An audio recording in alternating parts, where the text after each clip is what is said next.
Here we go. All right, so tell us what you do. Okay, so you kind of gave us this is what the inspection looks like. Can you go a little deeper? Like you've arrived at the house. I mean, you're not there in 5 minutes. You're there for Right. a while. So depending on the size of the house, an average size home, you're probably looking at 2.5 to 3.5 hours. Some inspectors are different. You get some that are they're a lot quicker, some that I've heard some taking way too long. So it's happened. Yeah, and it also depends on the condition of the home. Is it an older home? If it's a pretty problematic home, that's of course going to add time because it's more things to identify, more things to report on. So it can be somewhat fluid. I usually go about that 2.5 to 3.5 hour suggestion. When I book out a house, I do 4 hours. That way we have time for review, things like that. So the seller isn't showing up, while we're in the middle of our inspection. So I think there's a lot of different ways to go about it as far as from a realtor standpoint. Some people like to have their clients there the entire time. Some realtors think realtors are supposed to be at the home the entire time, even though most aren't. I'll put it that way. If it's up to me from an inspector's perspective, I like to show the buyer to show up about 2 hours after I start, because really it's just me running around the home, not really doing much interacting, even though I'm open for questions if they're there.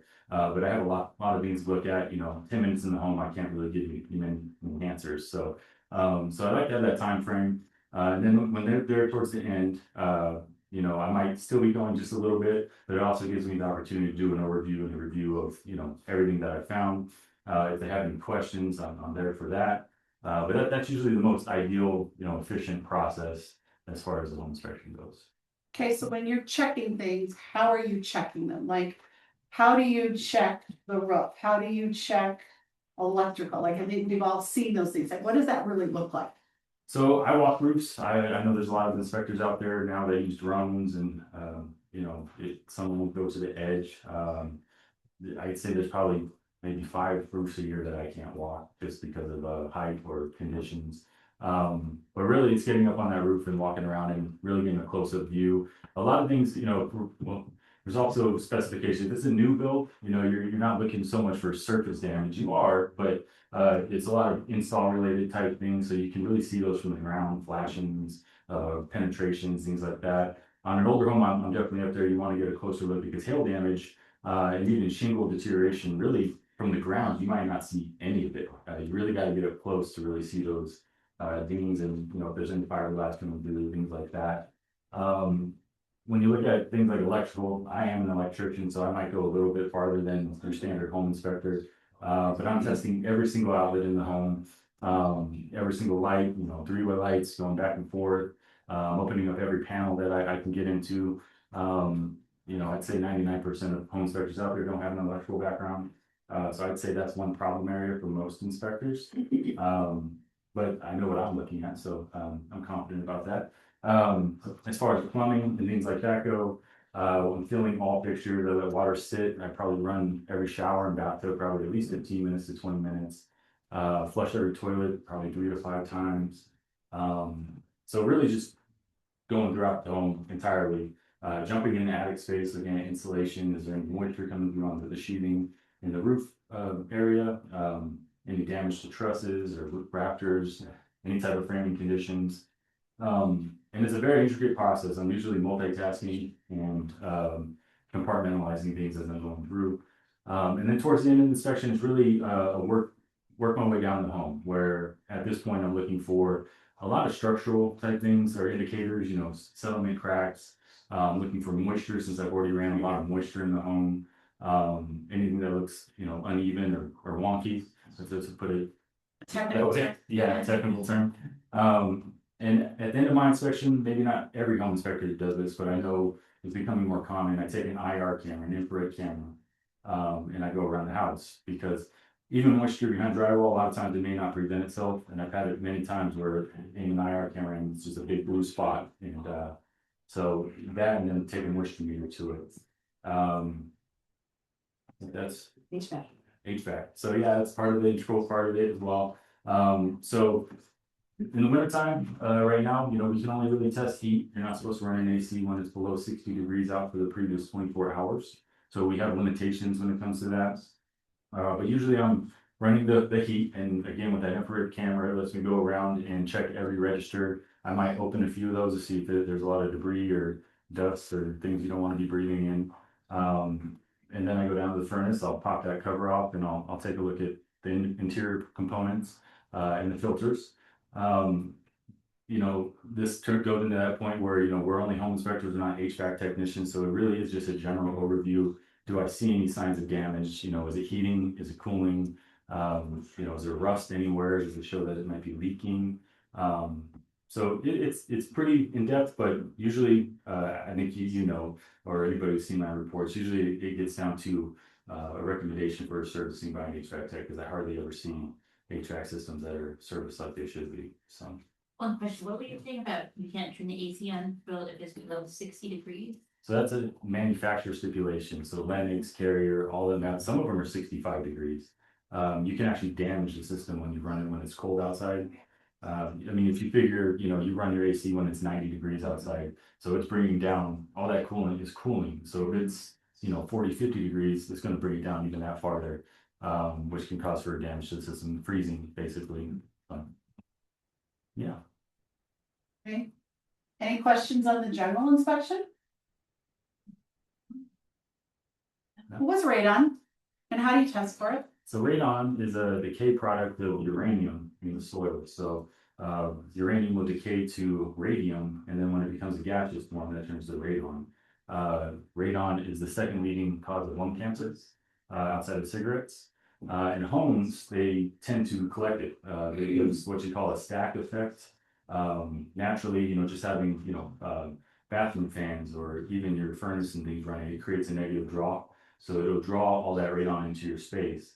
And then you also think about when it's raining or snow or, you know, the ground's frozen outside, there's nowhere else for that gas to go. So it accumulates inside homes. So that's how you get those elevated levels.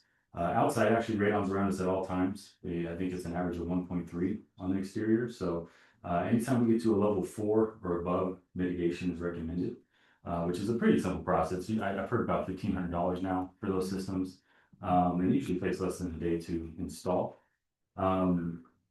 In Colorado, it's become a licensed trade, basically.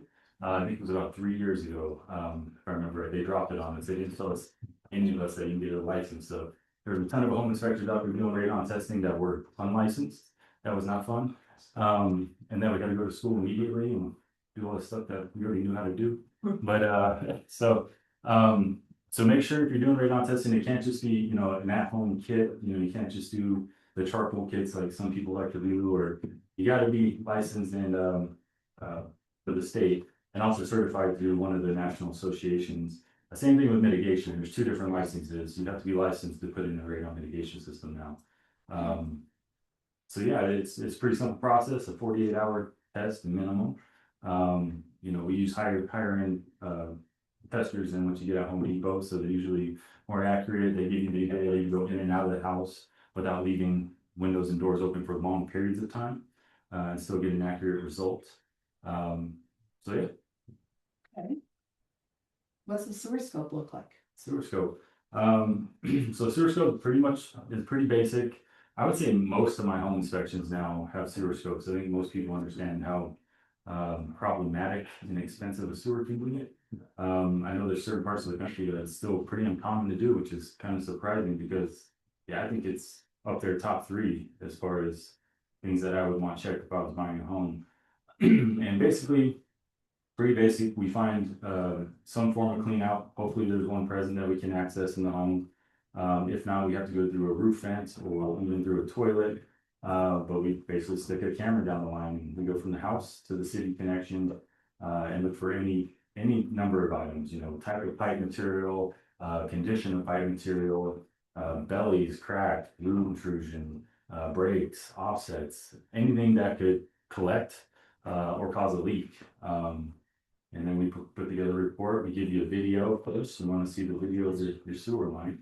But you know, especially in the Denver metro, we have a lot of cast iron and clay lines, really old pipe material.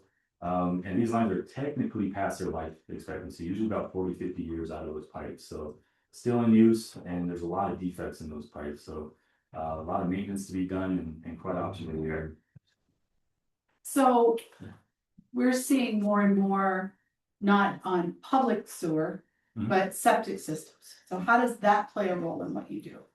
So septic, I don't get into septic too much. When it comes to like more rural homes and whatnot, a sewer, there's gonna be 2 inspections. You're gonna have the sewer scope, which is from the home to the septic tank. And then a septic inspection or certification, which would be the septic tank to the leach field. So I don't delve into that too often. I don't think too many home inspectors do.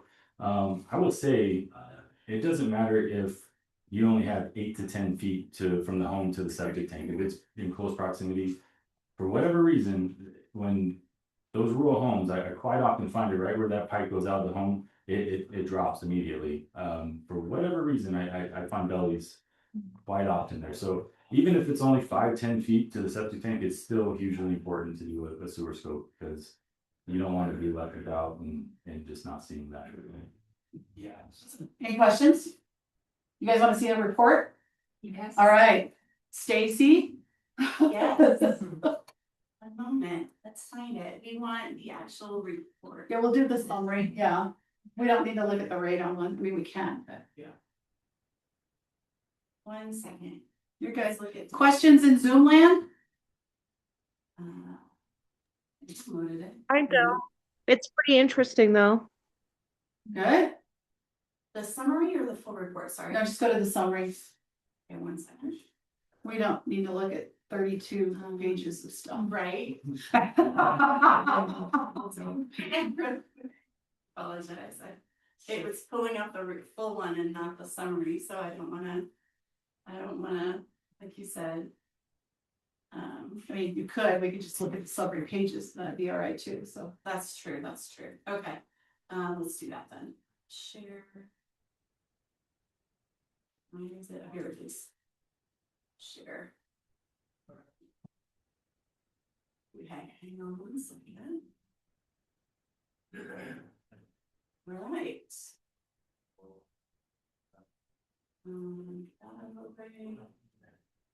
All right, so this is. Kessler. There we go. That helps a little. What a cute house. What a cute little house, right? So. We've got a big old home inspection.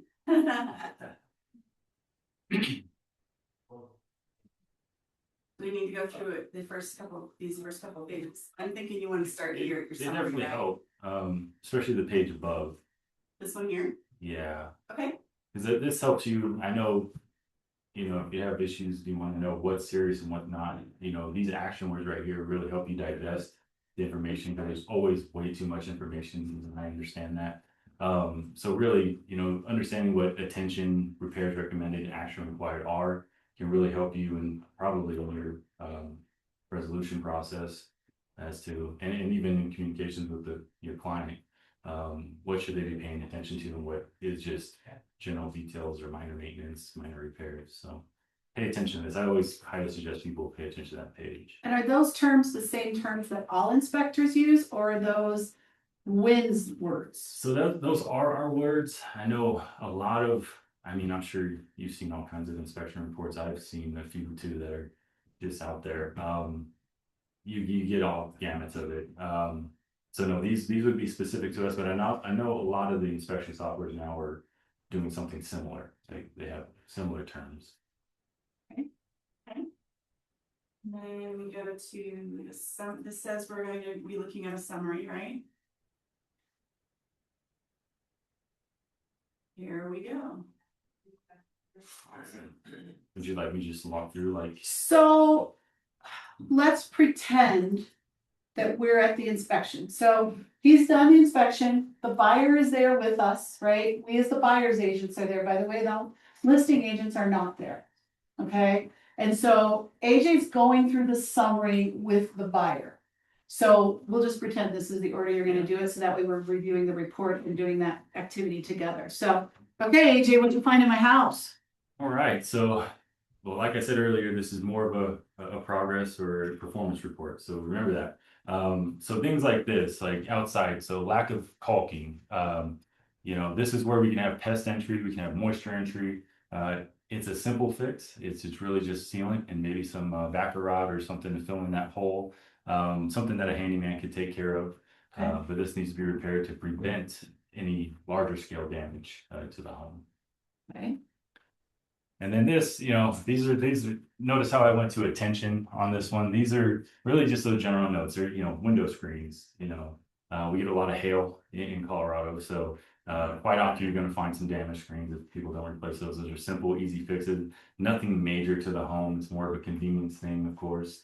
But it was still, like I said, you're going to get information overload here. So really those attention items are very minimal. This one right here, so negative drainage, the number one killer of a home is moisture.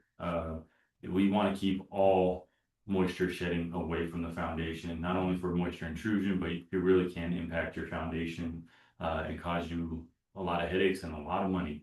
So anytime I see a low spot, especially where you have a roof discharge, a downspout discharging right there, that's allowing all that roof line water just to accumulate right there. And I don't believe, I can't quite remember, I don't think I saw anything structural with this home. I think, but this is more of a preventative measure so that 5-10 years down the road, the house isn't settling unnaturally. What do they normally do to fix something like that? Would you put a something underneath, like a hole in the ground? Situational, yeah. So right here, it doesn't look like we have any foundation showing. So really all of this grading right here, there's no ability to add soil to get it sloping away. So most likely in a situation like this, it would be some type of curtain drain or French drain, you might call it, Right. to get it away from that area. And then of course, redirecting that downspout maybe out towards the yard. even add an extension to it. Yep, something like that. Another attention item, so this one quite common with older windows. You can see the haze that's kind of, or the discoloration in the panes of glass. That's a failed seal. This is one of those things, again, it's only attention because typically this is seen as more of a cosmetic or aesthetic defect. Unless it's really early in its life frame, you know, like a new build or something. Most typically these are not under warranty or any of any sort. So most of these windows, the reason I bring it up is most of these seals can't be replaced or repaired. Usually it's replacing the entire window or door, which of course windows and doors not cheap. So I just like to make people aware it's more of a financial risk than you know, any impact to the home. Fencing is actually not a part of a home inspection. It's kind of outside of our standards. It's one of those things. Largely because we don't know whose fence is which, you know, I don't know if it's your neighbor's fence or yours. But if I start seeing defects like this, I'm definitely going to note it because at least have that conversation with your neighbors who's repairing that. If anybody had dogs or animals, just 2 days ago, I had a dog poking his head through the fence at me. Would it be nice at least? It was a pit bull and yeah, he actually was nice. At first he scared me, but he was really nice. So yeah, this needs to be repaired. And then this is where we kind of cross over into code. Home inspectors, not code inspectors. You know, usually, how did I put it here? Installation standards. Anytime you see installation standard, that's our code reference for code. So this may not have been a code for this home when it was constructed. So the reason home inspectors are not code inspectors is because we don't know every code for every jurisdiction, every year, every time frame when they were adopted. It's almost impossible to determine that. But I do know current standards, this is a safety hazard. Open stairways should not have more than 4 inches of spacing. We have about 6 1/4 right there. So really that's for small pets or children so they don't fit through the stair steps and fall down. It's a pretty simple fix. It's just adding, you know, a piece of trim or something to block that off. So I like to at least make people aware that that safety hazard could exist. Loose railings, I think that's pretty self-explanatory. Nobody wants to go falling over a railing, so want to have those secured. Worn paint, we just don't want any deterioration of that material. So definitely want to keep those maintained so we're not causing damage. This one's pretty common as well. I even see this on new builds. It's just laziness. These photo eyes at the base of the door, they're not supposed to be higher than 6 inches off the ground. it's a pretty minimal, safety hazard, but that's stipulated not only by codes and standards, but by the automatic door opener manufacturers. And this is what happens is you see the concrete wall right here. You have to have an adapter piece to move that below there if it hits the concrete. So a lot of times I see that. I probably 5 out of 10 homes have that way. So You said 6 inches? 6 inches, yeah. This one, I don't see too often on older homes. Usually it's a new build, but these unfinished walls, the siding contractor will go through and they'll just start nailing things into the wall. And then you have just exposed nails. If someone trips and falls and, gonna put a hand through that or definitely hurt themselves. So I like to see those tapped down or mitigated. GFCI protection, you're going to get GFCI protection pretty much every single report outside of the new build. The standards have changed so much over the years. The new standards, it's all circuits in the home have to be GFCI protected. I don't know if all jurisdictions have adopted that yet, but that's what the standard is now. So you'll start to see this, like I said, in every single report. This is actually not functional, I'm sorry. But you will get GFCI defects, kitchen outlets, garage outlets, exterior outlets, anything where moisture is present. I will suggest GFCI protection. This one looks like it actually failed. So I can't tell with that picture. So that basically I found it tripped and it would not reset. So I don't know if you're familiar with GFCI outlets, but you're supposed to test those monthly. And so we test them at the inspection, but I found that one tripped and not resetting. So it needs to be replaced. Self-explanatory as well. Anytime something's broken into an electric outlet, that's a safety hazard. That is just the ground outlet, but you can't use it, so it needs to be replaced. This is another common one in older homes. It's one of the minimal ones. It's just that light bulbs aren't working. We always send out. I usually send an email to the listing agent or the seller side, informing, have all electric panels accessible, attic access is accessible, and replace all light bulbs. But nobody ever really paid attention to those emails. So fan remote control, I think this one I could not turn it on, I don't believe. Yeah, so I just like to make the note that I couldn't test that fan. Most likely it's just a battery in the remote, but I have to note that the limitations there and just to have that checked. Live exposed wires, don't like that. Don't want to, even if it's in a tucked away spot, those wires have to be properly protected in a junction box or concealed, or even removable if they're not doing anything. But you can see that red light there means that the wire is active, so you don't want anybody shocking themselves. And then HVAC. So I would say probably 99% of my reports have a servicing recommendation. After 10 years of use, you should have an annual servicing of your systems. I would say nobody does that, or at least close to nobody. And home inspectors were not always, they used to put labels, they'd have a sticker on the ducting and say, this was the last time it was serviced. I don't see that too often anymore. I don't know why, but so I don't have that information. So I just want to make sure it's serviced. And sometimes I'll get, feedback, oh, what service, a week ago. So I just suggest, get those receipts and make sure that it actually was done. We have an older furnace here as well. So, lifetime of a furnace is usually 15 to 25 years. So anytime it starts to get into that life frame, I just want to let the buyer know at least the budget for replacement, because that could be coming. And of course, those systems are not cheap. But with that servicing, of course, an HVAC tech's going to give you more detail. And then, of course, AC as well. Looks like this is the 2000. So 8 to 12 years for an air conditioning condenser is the standard life frame. I see these operating well past those life frames all the time. But I don't want anybody to be caught off guard, especially if it's in the wintertime when I can't test it. In the springtime, it's not working. At least we gave them some, this could be an issue for you. And it could be something that costs you some money. So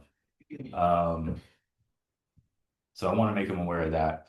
I think the next one, pictures are down, and then more just general maintenance. We have debris in the AC condenser, so that can affect airflow and the performance of that system. So pretty simple to clean those out, and an HVAC tech can do that, or even a handyman. So just want to make sure that those are clean. And filters, should be replaced about every 3 months. or even more frequent if you have, especially if you have animals or pets where hair could be an issue. It's usually a living condition situation. So I always like to make them aware that every 3 months, but if you start seeing buildup on those filters early on, you might even increase that to a month or two. Now jumping into plumbing. So, like I said, I test every single fixture. Home inspector will run water, flush toilets. And then of course, if we see anything slow draining, probably simple repair. Just want to make sure that everything's drained properly. Looks like the master bathtub wasn't. Yeah. Water heater. So, water heater, just like an AC, 8 to 12 years is your expected life frame out of those. So anytime I see it in that 8-year plus range, I just want to make them aware that could be something coming down the line here soon. So budget. And then of course, if we see any types of failure or corrosion, things like that, we want to have a licensed plumber take a look and do proper repair. And this is one of those, again, attention items, nothing that's major. I find every once in a while, people reverse the locks on their door. I don't know if they're locking the kids in the room or what. But you can't get out, so it's a safety hazard. So. These people. And then door rubbing issues. Quite typically when you have these, it's nothing major, but that can cause damage to the door or the frame. So really it's just adjusting the hinges. I usually kind of go more in depth if I start seeing other situations in the home where it could lead to more of a structural issue. But quite often when it's just a simple one single door, usually that's not anything major, just minor repair. Smoke detectors, definitely need to note those for safety. Anytime they appear 10 years or older, I suggest replacing all smoke detectors in the home. That's when they're supposed to be replaced. And then of course, if they're not in the right locations, we note that as well. And then carbon monoxide detectors, those are 5 years or older. So same thing as smokes, that's a huge safety hazard. Those need to be operating properly. What's the distance for the bedrooms? 15 feet.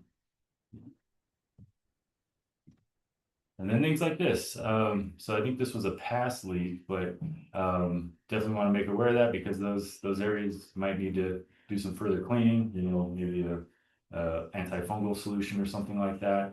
And then more importantly, to monitor because I've been in that home and I've been running water, it is still a very short time frame. So once you're living in the house and you're using more frequently, you might find something that I just couldn't see at the inspection. So I just like to make people aware. And more failed seals. Again, you see the seals are deteriorating. You get this haze built up at the bases. Again, it's an aesthetic thing, but it's a high price item over time. So I want to make them aware. Anti-tip bracket. That's in 9 out of 10 home inspections. That's it's a little thing. I think what are the 8? They attribute 8 deaths a year to that one right there. So it's not a very common issue, but that's where if you have the oven door open, you put something heavy on it, or a kid climbs on it, the whole thing doesn't come falling forward on them. They're usually $10 to $15 at Home Depot. They're really easy to install. I think it was required in 1986, and nobody installed them. So it's in most reports. Then garbage disposal, pretty simple. The garbage disposal is not functional. There's a reset button on the base of these. I usually, if it's not functioning, I'll try to reset it real quick. I'm not, usually you can crank them as well, but that's well beyond what we're gonna do. So if it's not functioning, we're gonna note that it needs further evaluation or replacement. And then fireplaces, I do my best to like these. Every home inspector is probably going to be different on this one. We are not supposed to operate gas valves. So if we find a fireplace that's the gas is turned off to it, we're not supposed to. I will say I fudge it. I do operate on one. I shouldn't, but so I give it a brief chance to try to light the fireplace, see if I can get it operational. I'm just trying to give the most information I can. If I cannot light it, then it needs to be looked at further and serviced by a fireplace technician. And then this one, I believe this was from a different side of the home than where we saw that low area. And if I remember right, I think the grading was actually okay in this spot, but we definitely had some moisture entry of some sort at some point in the past at that area. But no active moisture while I was at the inspection. So this is one of those where the homeowner would need to monitor it, maybe during a heavy snow melt off, heavy rain, maybe just pop their head down there, see if there's any moisture coming in, because there was nothing active at the inspection. So I just want to make them aware that there could be an issue. And then attic insulation, anytime there's a cold spot or a bare spot in the attic space or low insulation, that really can impact not only home utility costs and efficiency, but it also can cause damage in the attic space where you start to get condensation buildup, which can impact, of course, health and damaged materials. So we definitely want to make sure that insulation is added in those areas. Usually not too hard of a repair. And this one's a pretty minor one. Depending on the age of the home, what we're referencing is the vapor barrier, this black sheeting right here. Older homes, you're not going to have any vapor barrier whatsoever. When I do see it though, and I do see bare areas, of course, that's not functioning like it should. So it's really just a simple fix of adding more vapor barrier. But quite often I don't really see too much damage from black. And then So cover so vapor barrier should, if it's done right, cover everything. Exactly. And usually, really unless there's a radon mitigation system, usually they're not even sealed. Usually it's just plastic laid out. When they do radon, they have to actually put a sealant on around the perimeter of it. So really, I don't know how much important they are here. I think that's more so for humid environments, honestly. Colorado, we're so dry, we don't get a ton of moisture from the soils. But somewhere humid, that can definitely cause a lot of damage and mold and mildew growth in the crawl space. Can I ask you another question? Because my house has that setup where you have the barrier. Yep. And they actually installed a fan. So I'm thinking at some point in time they had moisture down there. They had to. Nobody saw any. How old are you? I was built in 2000. So it's quite possible that was done originally. Okay. A lot of new builds or newer homes in the 2000s will have a fan. And that's just to keep air circulating in the space so that there It does have a humidity adjustment. the humidistat. So what would you recommend? That's like, what should that be kept at? Quite often I see people do about 40. I would say keep it on. Just leave it on. Turn it all the way up to the on position and let it run. It's not hurting anything. It also helps with radon mitigation, honestly. Yeah, because you bring it pushing the air out. Yeah, and if it's taking it. One mistake I do see a lot of agents make is that they mistake those systems for radon fans. That does not meet EPA requirements for radon systems. So be aware of that. Like, I'll come in the home and go, yeah, there's a radon system. Like, no, there's not. But yeah, it's just for moisture control, healthy air. Then I think this was the last thing on the report. So stove exhaust. So a stove exhaust is actually not a required feature in homes most often. But if we have it, I think in this situation I had no air. So of course you get these microwaves where they have the interior ventilation where it has a charcoal filter, which is suitable. I don't think I had air coming out of this one. So then I pop out to the outside of the house. I have no vent. So that means that it's probably discharging inside of the wall, which is no good. That can cause for grease to build up and fire hazard, health safety hazard. So we need to establish that vent. All right. Is that a lot? Yes. It's always. We're only on page 22 of 70, you can dive into all kinds of things. Yeah, the rest of it was more detail of what this was. And the file was too big to email, so I didn't. Stacy, can we get to the sewer scope video? Would you guys like to see that? So is it on here? Like, is there a link on the report? No, it'd be on the sewer scope, so it's another tab that I sent you. It is. And do you, in your inspection reports, do you highlight safety versus? Yeah, so admittedly, I'm not one to use action required too often. If it's a serious safety hazard, that's going to be action required. Oh, I see. Okay. And I usually explain that at the inspections, again, digesting the information, you gotta read those action words. But I would say major safety is action required to, Okay. yeah. So while Stacy's digging, what can we, granted, we're working with you when we have the buyers. But the question is, a lot of us are listing agents. What can we do as listing agents to make this process better? Again, so I know a lot of home inspectors have gone to where you'll get, I know you guys get a ton of emails, I'm sure. But in that email, I usually will give you just a brief of what we need to make the inspection successful. Like I had touched on earlier, replacing all light bulbs, anything that's out, accessibility to the, attic space, crawl space, and electric panels, those are the biggies. That's really about it. I mean, it's really just an accessibility and, But also taking care of what he's talking about, the most common things, right? Most common things, what? HVAC. HVAC. Have the HVAC done before you even put it on the market.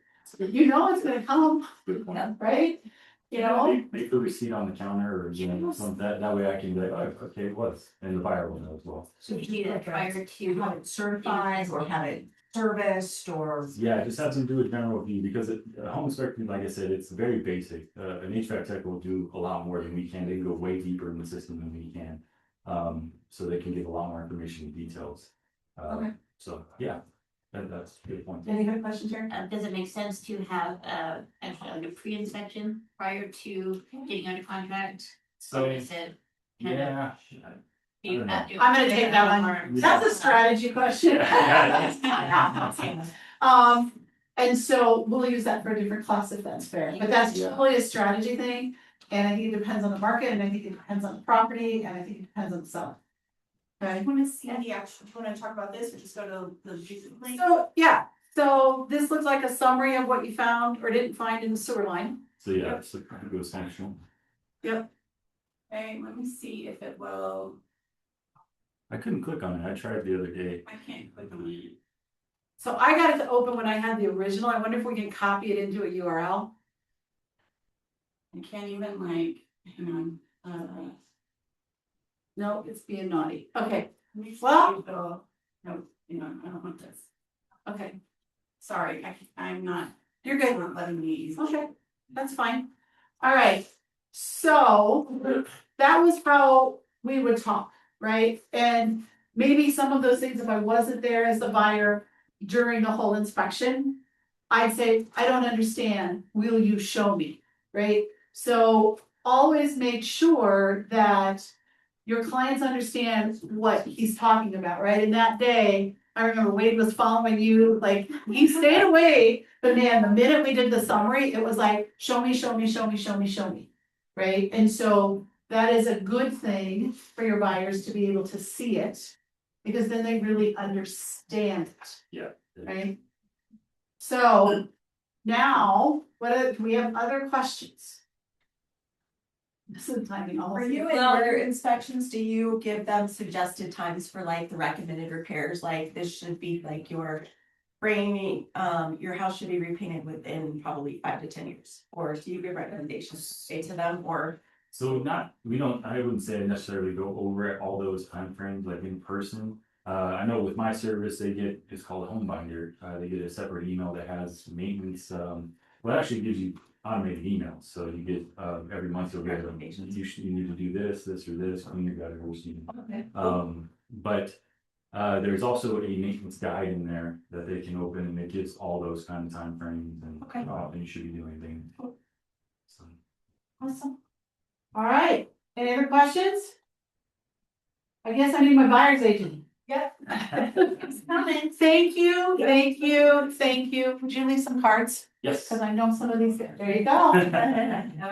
Some of these guys don't have inspectors. Yeah. If I emailed you, could you email me that like kind of home, like the guides that you have? Cause I would love. Hi. Yes. I know, we should sit for this. Yeah. My clients. Okay. I can move over here. Yeah, or no, actually, I'll just pull this one, cause that way we're both in camera. Oh, you're in camera, we do that, okay. All right. You can go to the corner, Georgia. Jordan, you can, no, you're good. They see my mug all the time on camera, so, all right, so. For those of you that have never been to an inspection, right? So we've got our buyer's agent here, okay? So AJ just went through the report, he treated me like the buyer, you were standing right beside me virtually. And now, what happens? Jordan, what happens? We're through the house, what are we doing? So we finish up, as Margaret mentioned, anytime we can go to the end of the inspection, we'll go, get that, debriefing and went through the summary. So, you know, my first question to Margaret, to my buyer, is gonna be, what most concerns you about what AJ went over with us with the summary? All of it, but I'm gonna pause for a second. As the buyer's agent, when you're there, are you an expert on anything? And you have a general contractor license. So are you an expert on anything that AJ's talking about? I'm gonna weigh in, but no, the answer is no, because I'm not an expert on anything. I'm gonna let the inspector do his job simply for liability reasons. I don't want to get myself caught saying something. Even if I feel strongly about it, I will advise on it, but no, I'm not the expert here, AJ is. Okay, and I lost my train of thought. Do you ask questions of the inspector? Yes. Your job as buyer's agents is to ask the clarifying questions that your buyers don't want to ask. Mhm. Some of you in this room have never bought a home. Put yourself, and yet you're guiding somebody through that process. Right? If you don't understand what the inspector's talking about, ask. You can ask as many questions, you just don't say, oh, that's no big deal. Mhm.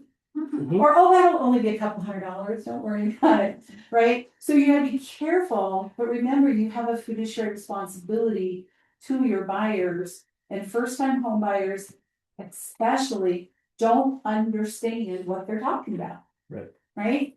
You at least have some knowledge, you just sat in this class, right? And so being there to ask qualified questions without being the expert. So I wanted to make sure we did that. Okay, Yeah, so now we're good.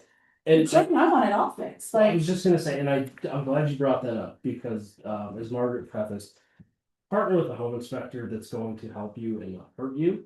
I had to stop using a certain home inspector because he flat out told a buyer, you should be able to ask the seller for this, it's only gonna cost this much money. And afterwards, I told him, I said, you can't tell people that stuff. Like, you can't say those things. So if you have an inspector doing those things, nip that in the butt, sorry. I got a sewer scope guy fired from one of the big inspection companies because he was such an alarmist. He was such a chicken little, whole sky is falling kind of guy, right? Cost me 2 transactions. So I called the inspector and said, if you want to keep my business, he no longer is my sewer guy. So yes, the partnership, having somebody that's not gonna be an alarmist, especially with your first time home buyers, right? Is super important. Okay, all right. I want it all fixed, Jordan. You want everything fixed. And I understand that, you know, okay, I'm gonna pretend this is your first home, right? Yes, because it was. Okay, this is your first home. I understand you want everything fixed and, you know, it's a lot to go through. Even on a new build, an inspector's gonna come up with a 60-50, you know, 50 or 60 page report. So don't let all this alarm you. A lot of it is stuff that we probably saw when we saw the home, right? A lot of things we pointed out when we first saw it. So what I want to do for you, let's focus on the big ticket items, right? Our major mechanicals, our sewer line, our roof, furnace, AC, all these big ticket items, the things that are going to cost the most amount of money, if they ever became an issue. Okay. We can sprinkle in the small stuff, you know, the cosmetic things, maybe some things that you can do after the fact. We can maybe look at potentially getting credit. You know, for some of these items, you know, and we'll get to the deck, but like, for example, you know, some of the deck repairs, handrail, loose deck ends, I'd like to maybe see if we can't get some sort of a credit so you can hire somebody to make sure the work's done the way that you want it done, right? The verbiage we're going to use for something like that is, you know, a qualified contractor, which is subjective. Somebody could say my cousin's a contractor and they come over and they say it's fixed and then it's broken in 2 weeks. So I want to focus on the big ticket items here, get those addressed. And then if we can work on some of the smaller ones too, because we don't know what the seller's motivation is. We don't know if the seller has time to sit on this home and say, you know, if it doesn't work out, we can go back to market. You don't know if they need these funds to go buy their next home. We just don't know what their motivations are. So I agree with you. Let's ask for it all and then see what they come back and say. This is a negotiation. They're gonna have an opportunity to come back and say, we'll do XYZ and not, you know, ABC. We'll have to see what they come back with. But let's focus on the big ticket items. Okay, well, so if we send this whole list over to them, can they tell me to go away? No, they can't just terminate on you. They can say, we're not gonna do a darn thing. They can dig their heels in on whatever they'd like to, but no, they can't terminate on you, Okay, if they get offended by what we send over to them. okay, Yeah, that's a great question. okay, and so, I mean. So, man, it was overwhelming to talk to AJ, like that was a lot. It is a lot. So when you talk about asking for credit on certain things, like which of those things would you credit versus having them just take care of it? Sure, yeah, that's a great question. Prerequisite question. Did we receive any concessions from the sellers with your offer, or are they wide open? Geez, we could play it either way. I know. I only asked that. Well, by the way, I do know what happened on this, but I don't want it to be part of this conversation. I'll tell you what I have going on with the deal with mine right now. Is that? That's fair, pretend that's it. I have some buyers who wrote an offer on the property yesterday, and they wanted to max out their closing costs. So you call their lender, I called Mitch. What's the max we can ask for? Because a seller can't give a buyer any more than what their closing costs are. So in this case, I'm gonna make up a number that's close, say it's $8,500. So we're gonna ask the seller to give us that $8,500 up front, which is great. It pays for their closing costs. People can use it for 2-1 buy downs. The only thing, if you take that route, is you have to explain to your buyer. That's why I asked Margaret where they're really in this. Once you get to inspection, you can't ask for any more credits. At that point, you're asking the sellers to make all the repairs. That's why I asked that. So let's pretend in this scenario, we have some concessions, but we still have room to ask for more. Okay. But not to cover 100%. Perfect. You guys wanna play it that way? Okay. Does that make sense? Because Okay. Diane's taking notes now as she works against that. Yes. What's that? Let me know when we're ready to share the actual inspection objection. Perfect. Yeah, we will. So at this point, what I would say is, let's go through the summary. We'll Okay. just talk about each one real quick. Why I think it's important, what I feel like is a legitimate ask, health, safety, major mechanical. And then I'll, kind of identify some things that we may get some pushback on, where a seller may say, you could take care of that yourself. Or we could do it with the credit by bringing, a contractor or a general contractor. Or whatever it was like. Okay, Is that fair? yep, that's fair. Okay, so the first one we have are these unsealed exterior penetrations on the wall. It looks like it's where the cooling lines from the AC meets. This is a legitimate ask, right? Moisture can get in the house. That can cause issues. I don't want anything with more feet than me in my house. Correct, 100%. So I have that on here to ask for. Number 2 on here, we have some damaged screens. Again, I really want to focus on the big ticket things. Damaged screens, for the age of home we're looking at, you're going to run into some damaged screens. Maybe that's something we could address with credit, but it's not something I'm going to say is pressing right here, if you're comfortable with that. Okay, Does that sound all right to you? yeah, maybe. Maybe. Number 3, this is that draining and grading concern. I think this is a legitimate concern anytime you have pooling near the foundation of a home. And water's the worst enemy of a home, right? So anytime water's going back toward the foundation, it can get under there, it can erode. You get a big spring snowstorm where the snow sits and then melts real quickly in the day. That's a lot of water. And all we can do to ask them to do here is reroute that downspout. It's pretty simple. Again, if they came back and said no to this, it's relatively an easy fix in the big picture, but we can certainly ask them to take care of it. Well, yeah, but my concern is if you reroute that, like by bringing that extension out across the garden area into the grass, then won't the kids be tripping on those things? If you ran it all the way into the grass, correct. We'd want to maybe get a gutter contractor over that's going to really offer some suggestions on how to route this thing. We could even look at doing some sort of like a French drain to where it's completely, you don't see it anymore. It goes into the ground and terminates in the front yard. So it would look prettier. What's that? It would look prettier. A French drain would, yeah, but it's gonna cost more.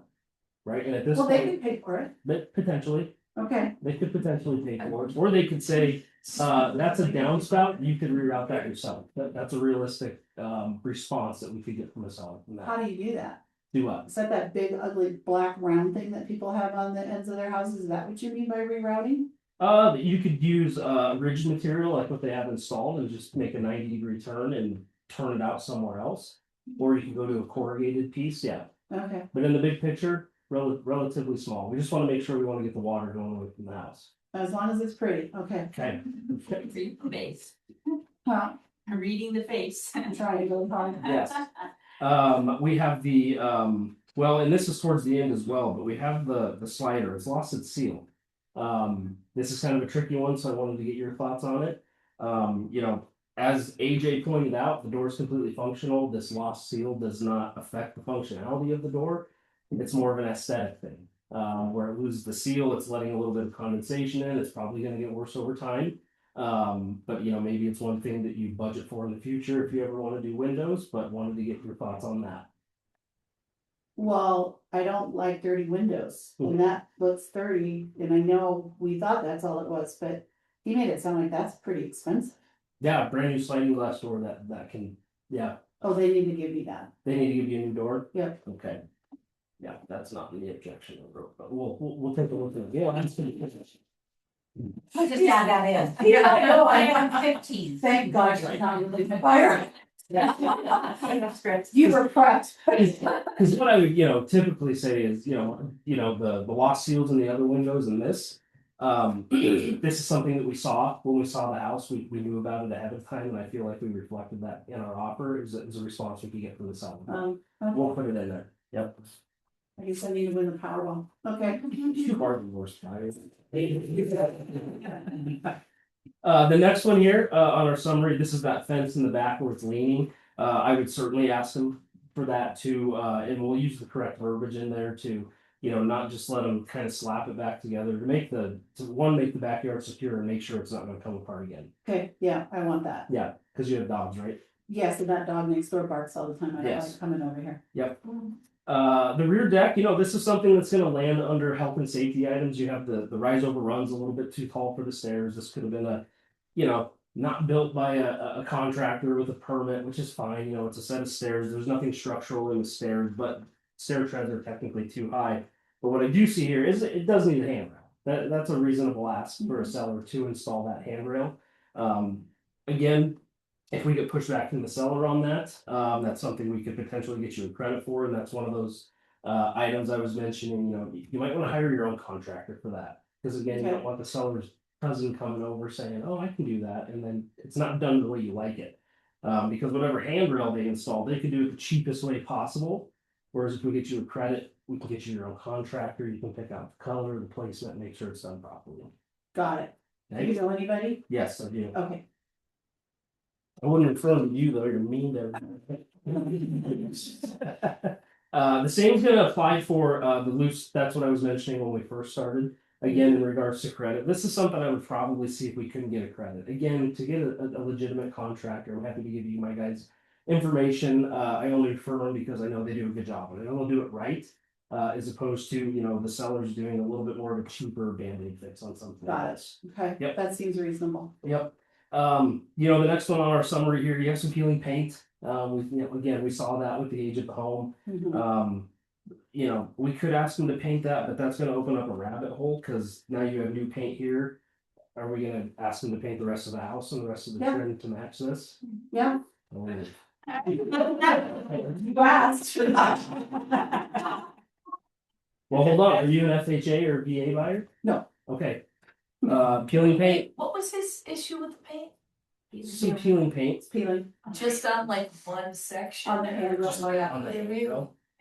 By the way, I was at the house the other day. It's still that way. Really? So where did you end up with that? Like your recommendation for your customer? Just maybe a credit or not really a. You know, again, this is one of those things that kind of comes into like, if you're looking at like baseboards in a house, like, well, what would it be to replace the baseboards? Well, if you replace the baseboards, then you got to do the door casings. If you're going to do the doors casings, are you going to do the doors too, while the casing's off and do all that? Right. You know, to me, sure, you could ask them to put some paint on this, but it's not going to match anything else. So I ran into that, and that's exactly what the buyer said. Well, it's the back of the house, right? So it's faded a little from everything else. Right. So she said, well, they should do the whole back. And is that typically what we say? Well, if I was you're not gonna Diane, be able to match the back. I have this reputation. That's interesting. I would come back and say, you saw the handrail when you saw the house. If it was that big of a deal to you, find another house. It's an older home. Well, but maybe what it makes me think is that, or at least what went on in my head is.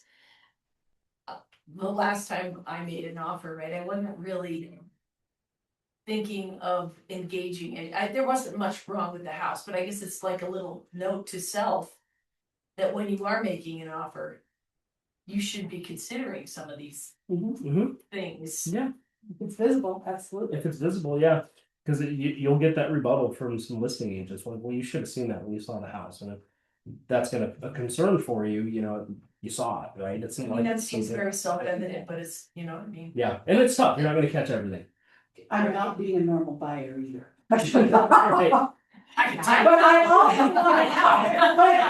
I also want you to see how he's handling it, because you never know which buyer I'm going to be. Okay? Right. Because I'm gonna pick and choose my battles here, and explain later down the road that we control what we control. We're controlling this once it's in their court. We don't control what they want to give back to us, right? So I'm doing my very best for my client. And I only asked if it was an FHA offer. I'm sure Margaret's told you this, but something to remember when you're showing homes for FHA and VA buyers. An appraiser for an FHA or VA will point out peeling paint and stop the appraisal process and make you correct it. So that's one big thing for those ones. So let's see where we can get with everything else. Maybe we can, as a part of a credit, maybe we can negotiate, get some touch-up paint on this if you hate it that much. Okay. Because there's some bigger ticket items in here I really want to see addressed, before we look at some stuff. Right, because you can have a feed from. Yeah. The next one I see in probably 80% of the homes I show, these electronic eyes that talk to each other to make sure there's nothing in the way of the garage door within 6 inches of the ground. These are at 8, 9, 8. Not a huge deal. We can move those down. I can help you do that. That's not a big one there. Okay, so we gotta take care of the dog, because the dog runs in and out. I don't want that garage door hit. Yep, that's an easy one. This comes up in a lot of homes, so this is Okay. something very common to see. One thing I missed here, in the garage they have all these nails coming through. I don't think it'd be too big of a deal to ask them to kind of bend those over, clip them off, do something. Last thing you want to do is forget about that and lean into it. Yeah, that would not be fun, No. but knocking those down, I could probably have some good stress relief someday after this thing's done. There you go. Yeah, and that could be something you could do after the fact too. Maybe, If we can ask them and get them to do it, great. If not, will they buy me a hammer? I'll buy the hammer. Okay. I'll come over here for you. So now we're kind of really getting into some stuff I really do want to see addressed for you. We're gonna get into some electrical stuff here. Great. Anytime we're talking electrical things, I mean, we're talking health and safety, GFIs that aren't tripping, that could cause a breaker to not break and do its job, which is to protect the entire circuit here. So the first one we have here, this is a non-functional GFI. So GFIs are in place. That way, if they catch any water, it'll automatically trip and won't continue sending power. This one is not tripping back, so it's not functional. It's not doing its job. So legitimate ask them to take care of this electrical. I don't want a fire. No, you don't want to do that. Same out front. It looks like a ground got broken off in the outlet out there and it's missing a cover. Again, looking at realistic things we can ask the seller to do. Electrical items like this, if you ask them to go rewire the entire house because it was full of aluminum, that'd be a little trickier, but things like this, these are certainly things I would ask for. Okay. These are things I'll go to bat for sure. Okay. And would that be they would have their electrician come out, or would we get money, or could we do it either way? In this case, how do you feel about that? Because what I would do when I create your objection, because we could do it one of two ways. We can get a credit for it, and I can refer you a licensed electrician that I work with on all my properties that I trust. His name's Kevin. He's the best. But I will put verbiage in there that says, if the seller's willing to do these corrections, that they will use a licensed electrician. They will provide us a paid invoice prior to closing. So you're safe in that regard. Okay, If we ask them to do it. Something, not health and safety, but if they're gonna have an electrician over there, the master bedroom ceiling fan doesn't work. I'm sure there's some easy adjustment with it. If they're gonna have somebody out there, let's see if we can get them to address that too. sounds good. I mean, in the big picture, if you had to do a whole new ceiling fan, it's still a pretty cheap deal. If we got any pushback on this one, No, but this house is a lot of money. this house is a lot of money, I know. So let's see if we can get them to take care of that. Okay, Because it should be functional. We have some exposed wires in the basement here. AJ used his tool, I call it a hot stick. He puts it up there and it beeps. That's how you know it has power. okay, Any exposed wiring that should be in a junction box. That's those metal boxes you see everywhere. Sometimes in construction. They put in there, instead of an outlet where you're needing connections where wires have to move, it should be in a metal box. That sounds dangerous. It can be, yeah, so we will certainly ask them to put this stuff in a J box here. So that would be easy, so we'll put all that in one section in the objection, that all of that's gonna be addressed by a licensed electrician. Again, we use the verbiage, you know, I've received some objections, on the sell side, where it's very vague, and they really leave the door open for a seller to make some really cheap repairs, so we're gonna make sure this is written, to a point, negotiated to a point where this work is being done by licensed contractors when it applies, right? Electricians are licensed, HVAC techs are licensed, plumbers are licensed. Okay. When somebody's making a repair to a deck, then you have to use kind of subjective terminology, a qualified contractor. You're a qualified contractor, right? Sure. Right, I do. So that's why we use very specific verbiage. So if they're already gonna bring the electrician out, can we ask them to replace all of these that are yellow and make them the white ones instead? Probably not. That's not really, did AJ call it out? Did I miss No, something? Did AJ just don't say, like 'em. you don't like them? That's something we wanna budget for in the future. I know Okay. they're not pretty to look at, but you know, what we wanna focus on here are the health and safety items and make sure this is a safe home for you to Got get into. Okay. Cause if we do those light switches, are we asking them to replace fully functional toilets and sinks too? Yes, Yeah, totally. could we? Maybe that's what I should say, could we? No, I don't think so. Okay. No, not unless there was something wrong with it, because we just wanna focus on, you know, the Broken stuff. deficiencies, the broken stuff in the home, right? Alright, Yep, if you don't ask, you always don't know. because again, you know, you have to think about, you know, where the price of the home landed, say they have updated all the switches to paddle switches, say they updated all the sinks and the toilets. We're probably looking at a higher price point, so, you know, those kind of the way they are is built into kind of where we landed on contract price. Yeah, you told me that before, okay. I get repetitive. Big ticket item here is this furnace. This age of this furnace is outside of its life expectancy. So rather than just kind of going in, blowing the china cabinet, let's give them some options. Let's ask them to service it and have it certified for 5 years. If the HVAC tech cannot provide a certification, we'll have some verbiage in there that says they agree to replace the furnace. Furnace is one of your bigger ticket items in a home that's gonna cost a lot of money down the road. So what we could do is put some verbiage in there to say if they can't get it certified by a licensed HVAC tech, that they're gonna have to replace this furnace. Yes, that's probably my biggest one is Yeah. furnace and air conditioner. Yeah. Yeah, and again, we'll use the same verbiage for the AC unit, they're just past their life expectancy.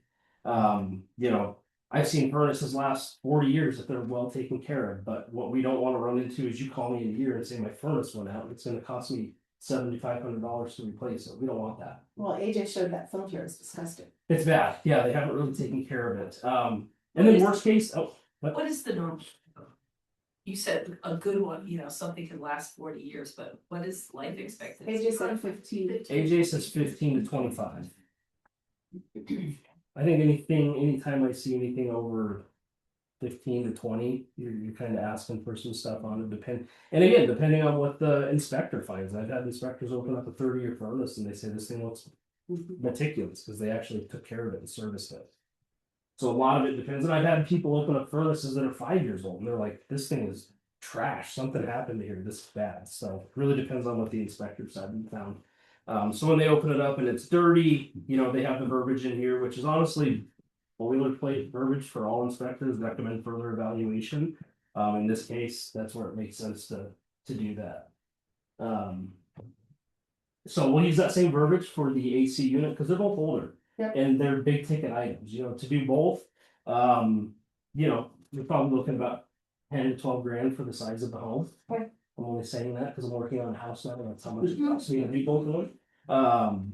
So probably about 10 to 12 grand. So these are the ones we're gonna want to dig our heels in. So if they say no to rerouting a downspout, which is something that you could do, you know, if they say no to that, and yes to this, that's a win, right? We gotta focus on these big ticket items. Well, and kind of help wrap this up, right, that water heater. He talked about that rusting stuff on that, I want that, Yep, same with the water heater, it's past its life expectancy, where did that one go, that's on the next page.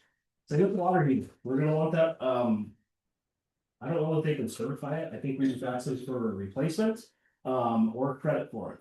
Okay. If you're pulling permits or doing it yourself, you're probably spending 16, 18, 2 grand, depending on who your plumber is to do it, but with the permits and the proper expansion tank, that's something we're gonna wanna ask them to do as well. Okay. Everything else in here, everything else in here looks pretty, you have a locked door that's reversed. You have a door that's not closing correctly, That which, fireplace isn't working and that's gas and that. that is correct, that is. Not on this page. On one of those pages. Not one of these pages. But we'll put some verbiage in there that, Sure. they ensure, we'll put some verbiage in there that they ensure that's in good working order. Okay. If they have to bring out a fireplace contractor to get that thing going. The gas could have just been turned off depending on the time of the year, sellers turn them off. Inspectors will not turn gas back on because it's a liability. It could be Sure. something as easy as that. Or a faulty switch, but we'll put some verbiage in there regarding that. Yeah, I don't want to turn it on and the house blow up. Yeah, exactly. Okay, but I still want to ask for everything. Yep. But we'll see what they do. We'll do it. Okay, I'll type it so up. that was our consultation and I was being silly, but that's okay. Cause I would be silly on the other side too, huh? You could have like that. It could happen like that, right? So Stacy's gonna pull up the inspection objection. This is the magic of TV. Jordan just took off and he went and wrote out this document. And so Jordan, do you wanna talk us through? Yeah. Your thought process about how you did that and, Yeah. oh, I don't know, I went a little over the top. 10 minutes Just a little kidding. long, but. So what I try to do if I'm not working off the summary, if I'm working off the full inspection, is identify in here which part of the inspection report I'm referring to. That way, listing agents not looking at the objection, saying like, which part of the house are they talking about? So I have referenced the first one, section 1 summary. Unsealed exterior penetration, so I'm just outlining it there. The seller agrees to have qualified contractor seal all exterior penetrations to prevent any pest, bug, moisture intrusion. And then I finish every sentence with seller to provide paid invoice prior to closing. You can have blanket verbiage like that at the top that says that applies for everything. I usually put it in everything. I'm just, I don't know, a little anal about that. So that addresses the first item on that summary there. Then it goes to section 3 of the summary. That's the negative exterior grading noted at front of home. I always try to outline it a little bit because the sellers are going to read this. So rather than just saying sellers agree to rewrap downspout, the sellers are going to look at Margaret and say, what the hell is this? So you're kind of re-putting in there what the inspector's saying to kind of reiterate to a seller, like this is something of some note here. So just the verbiage in there, and you try to be as detailed as possible. Redirect downspout in front of home, direct water away from home, and regrade low spot to prevent water from pooling near foundation. Okay, then we jump into the back fence, kind of explain the back fence, and again, seller to have qualified contractor make necessary repairs. And then I go on to say to ensure the backyard is secure and the fence is no longer leaning. Again, if you just say seller agrees to fix fence, that's very subjective. Lastly, what you want to do is take the gray area out of it and be very black and white with what you're asking, because again, we've all received objections. You have, I'm sure Diane has, where it's very subjective. It's very gray. What do you actually want us to do here? So you're protecting your buyer by being as detailed as possible. Then it goes on to the handrail. Missing at the back deck, I put the verbiage in there, creating a safety issue. I am trying to get the sellers to understand why we're asking for these things again. So sellers agree to have qualified contractor install a handrail to meet current safety standards. That's a little subjective. Diane's gonna have some rebuttal to that. I put that in there on purpose. And then it goes on to the railings. Railings are loose, creating a safety issue in order to prevent future accidents, which was AJ's verbiage in there. So I'm not just making this up out of thin air. To prevent future accidents, seller agrees to have qualified contractor make necessary repairs to ensure handrails are no longer loose. And then I jump into the electrical anytime I have multiple items that apply to like plumbing or electrical or HVAC. I kind of do it like this. I highlight it as electrical and then I go to A, B, C, D. Seller agrees to have licensed electrician make necessary repairs to the following items and provide paid invoice prior to closing, and then I list them out as AJ is going to put them in the inspection report. So the exterior GFCI not tripped, would not reset. I'm sorry, it was found tripped. The exterior outlet, the front porch, and weatherproof, waterproof or damaged. You can see that in the picture there. And then I have the primary bedroom ceiling fan, functional time of inspection. And then the wires in the basement under section 15. That way they can go back and reference. Because if you just put in here, sellers agree to put loose wires in junction box, they're like, what loose wires? Because, you know, this could have been this way for 20 years and the sellers walk past it every time. They're like, what loose wires? So, you kind of, you know, and again, I've learned this the hard way, right? put a subjective objection together and they call and they're like, well, what are you talking about? So this is kind of for me failing and learning over time to put this stuff in here to make life easy on the other end to get results a lot quicker there. I think that just goes on to the furnace there. So the verbiage I used here in every situation is different. Sellers agree to have licensed HVAC company service provide 5 years cert. If furnace cannot be certified, seller agrees to replace furnace with proper permits per local municipality. That's going a little above and beyond, but you want to make sure they're using they're permitting the work. They're making sure they're doing it up to current codes, which is easy to do. Same with the AC. I use the same exact verbiage. I just flipped it over to AC for that next one there. Another one I put in here that I do see buyers ask for this quite a bit. Anytime you see a slow drain in the tub, because that can really lead to something. It could just be hair. It could just need a hot water and bottle of Drano. And if that's the case, great. It's easy for the sellers to do. But anytime there's a slow draining bathtub, I do try to get that addressed because it could be a much bigger underlying issue. So you want to try to get that addressed, in my opinion. I have the water heater there. Again, I used a lot of the same verbiage. I did say licensed plumber / HVAC tech because an HVAC company can do water heaters, so can a plumber. So I'm kind of leaving it up to the seller. If you want to have one person do it all, that's fine. But again, replace water heater with proper permits per local municipality. Provide paid invoice prior to closing. He mentioned the CO2 detectors were old. There's nothing in our contracts that say they have to be new. It just says sellers have to have one within 15 feet of each bedroom. So I just said in here, seller agrees to ensure all CO2 detectors are properly installed and functional. If they can prove the ones that are there are functional, I'm going to tell Margaret, I'm sorry, they're old, but they work. They're doing their job. That's why they're there. There was some stuff about there was a previous leak under the kitchen cabinet. I think you guys saw. It was kind of ugly. That'd be a tricky one that Margaret may want to say, like, you know, depending on the water leak, you may want to look at it and see if there may be any mold growth, you know, without going down a rabbit hole. But for this purpose, I just said, you know, have a licensed plumber, ensure there's no active leaks for that one there. Replace the garbage disposal, not functional at time of inspection. Seller agrees to have a qualified contractor make necessary repairs if repairs cannot be made. Seller agrees to replace garbage disposal with like model. I say like model because if you have a half horsepower garbage disposal, which is kind of what you want on the lower end, they could go back and replace it with like a third horsepower. So you want to replace with something like. And then the last one was the fireplace that you brought up there. Could not be turned on during inspection. Seller agrees to ensure fireplace is in proper working order at time of closing. If repairs are necessary, seller provide paid invoice prior to closing. And again, I put that verbiage there because they could just have the gas shut off. We see that kind of a lot. So if they just have to go, oh yeah, the gas is off. We just have to go turn the gas on, prove that it's working great. If they can't get it going themselves, then I've left the option of them, you know, you guys gotta go find someone to fix this thing. So, question. There's a section on the inspection objection that says the inspection report is or is not included.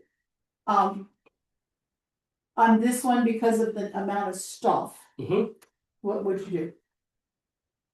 Well, when I'm on the buy side, I typically send it over. That way they can see it. You know, these are legitimate things that we are asking for. Again, the agent on the other end is going to say, thanks, appreciate that. Now we know everything. Because also by doing that, you're, you know, what does the seller's property disclosure say? You have to update that to your current actual knowledge. Even back when the market was crazy and you'd write an offer and say, you know, we agree health and safety items, or we're going to buy it as is. The purpose of the inspection is only for informational purposes. It happened quite a lot where you do your inspection, you find there's a break in the sewer line, and I make that call to Diane and I say, listen, I know we said we wouldn't ask for anything, but there's a $10,000 repair. Can we work this out? Because the other option is you go back to market, now you disclose that to everybody that walks in the front door. So by me sending the inspection report over, I'm making them aware of things and saying, you know, we're not asking for these items, but now you know about them. So that's kind of my. So do you always include the actual inspection report? Let's say you're only asking for, let's pretend you were only gonna do the HVAC and the fireplace, would you send the whole inspection report? No. Okay. Probably not. If I was, if there were multiple offers and we beat out 6 other offers and we knew we had to tread lightly, no, I wouldn't definitely send it over. It just kind of, it depends on the situation, if you feel you have leverage and if it's gonna be in your best interest to provide that or not. It's strategy, right? And it's also helping the seller, right? If I'm only asking for one or two things, I might not send the whole report. Right. I'll just take a snipping piece and just send them that portion of the inspection report. If I'm being unreasonable, buyer Margaret, I'm sending the whole thing because I want them to be able to see it all, and snipping the whole thing is gonna be hard because I just told them everything anyway, Exactly. right? Yep. Diane, your thoughts on that? I mean, Yeah, I do, same thing. If I'm competing, then there's no sense in, and I'm doing it for termination only, there's no sense in me sending it over. If I can use it to my advantage, absolutely, I send it over. Well, if you're working with an agent that knows what they're doing, they're gonna appreciate that. Yep. That's a sign of good faith, because they know what happens when they do send a report over. Now, everybody, including the agent, has to disclose everything that they saw in that report. So it's, you know, you're showing a sign of good faith to the other agent on the other end as well. good partnership. Okay, questions? How we feeling? Does anybody else have a heart attack when they see all that blue? Oh, yeah. Yeah, I would, like, actually Jordan sent that to me because it's the magic of TV, and I texted him, that we're really gonna ask for all of this? You said you wanted to be unreasonable, so, we are, okay, so now what's gonna happen? One question real quick. Yeah. So you always, like, when you discussed, you know, we're gonna ask for everything, but you're okay if, you know, we ask for, a credit. So you don't say, you know, seller's going to do this or pay a credit of, you wait and wait for them to come back, and then you go back and say, okay, well, can we get credit for the, like, how, because I don't see any of that in there. Yeah, no, that's a great question. Every situation is a little bit different. You may have a seller that's very, you may, or I'm sorry, a buyer. You may have a buyer that says, I don't really care about this stuff, but let's see if, you know, we can get credit. In that case, we'll come up with a credit. When you're doing that up front, though, if you're asking for a credit up front, that requires some upfront legwork, like for the electrical stuff.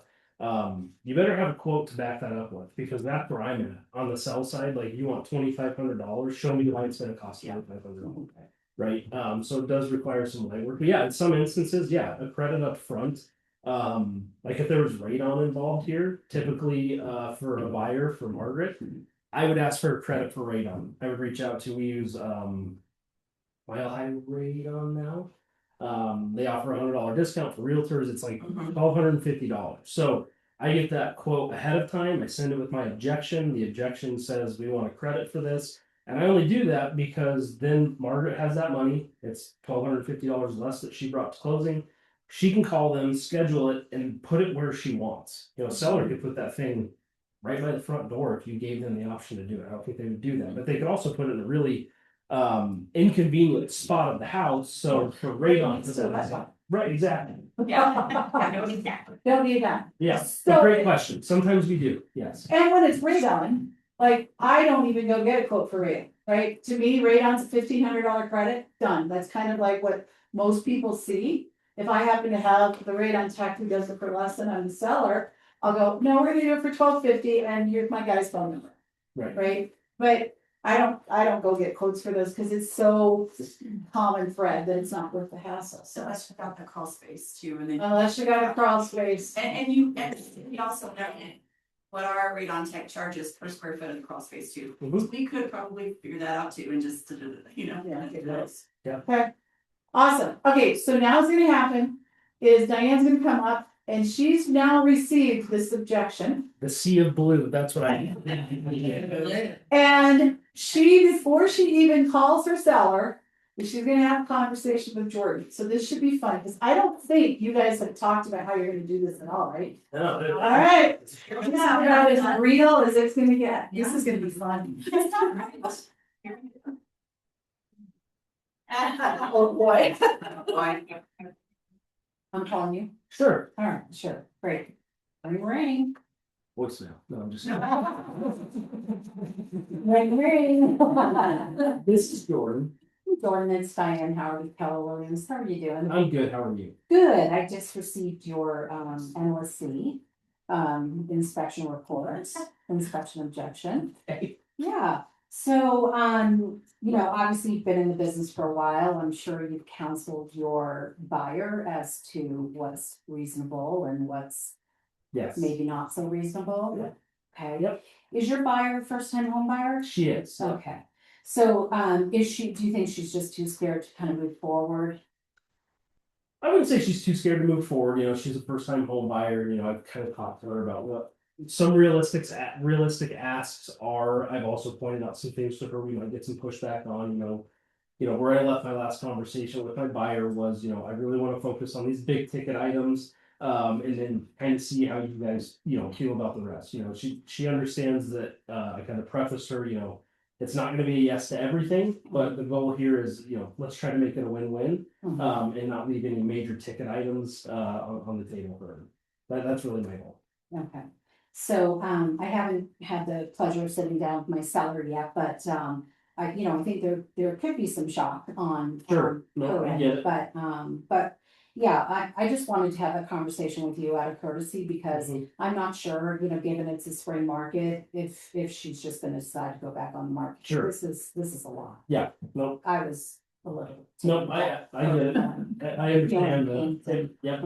Yeah. If I was in your shoes, I probably would have read it that way. Well,